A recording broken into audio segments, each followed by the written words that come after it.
اور جب ابراہیم نے دعا کی کہ اے میرے پروردگار، اس شہر کو لوگوں کے لیے امن کی جگہ بنا دے اور مجھے اور میری اولاد کو اس بات سے کہ بتوں کی پرستش کرنے لگیں بچائے رکھیو۔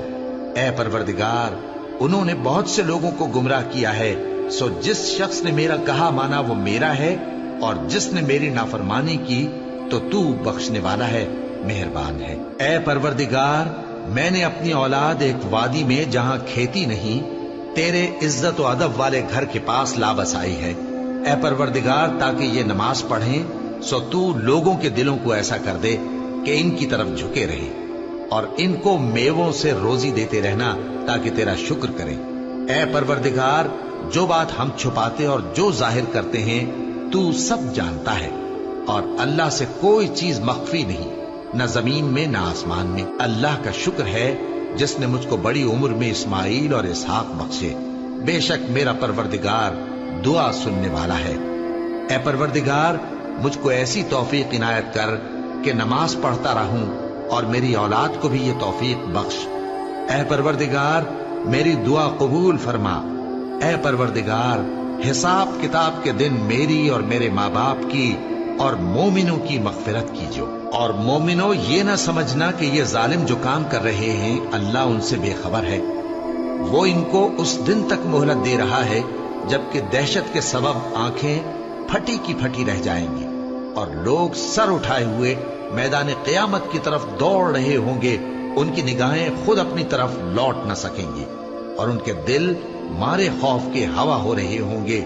اور لوگوں کو اس دن سے آگاہ کر دو جب ان پر عذاب آ جائے گا، تب ظالم لوگ کہیں گے کہ اے ہمارے پروردگار، ہمیں تھوڑی سی مہلت عطا کر تاکہ ہم تیری دعوت توحید قبول کریں اور تیرے پیغمبروں کے پیچھے چلیں۔ تو جواب ملے گا، کیا تم پہلے قسمیں نہیں کھایا کرتے تھے کہ تم کو اس حال سے جس میں تم ہو زوال نہیں ہوگا؟ اور جو لوگ اپنے آپ پر ظلم کرتے تھے تم ان کے مکانوں میں رہتے تھے، اور تم پر ظاہر ہو چکا تھا کہ ہم نے ان لوگوں کے ساتھ کس طرح کا معاملہ کیا تھا، اور تمہارے سمجھانے کے لیے مثالیں بیان کر دی تھی، اور انہوں نے بڑی بڑی تدبیریں کی، اور ان کی سب تدبیریں اللہ کے ہاں لکھی ہوئی ہیں۔ گو وہ تدبیریں ایسی غضب کی تھیں کہ ان سے پہاڑ بھی ٹل جائیں، تو ایسا خیال نہ کرنا کہ اللہ نے جو اپنے پیغمبروں سے وعدہ کیا ہے وہ اس کے خلاف کرے گا۔ بے شک اللہ زبردست ہے، بدلہ لینے والا ہے۔ جس دن یہ زمین دوسری ہی زمین بنا دی جائے گی اور آسمان بھی بدل دیے جائیں گے، اور سب لوگ اللہ کے سامنے نکل کھڑے ہوں گے، جو یکتا ہے بڑا زبردست ہے۔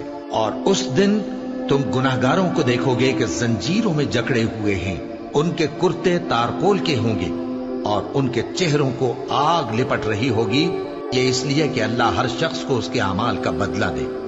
بے شک اللہ جلد حساب لینے والا ہے۔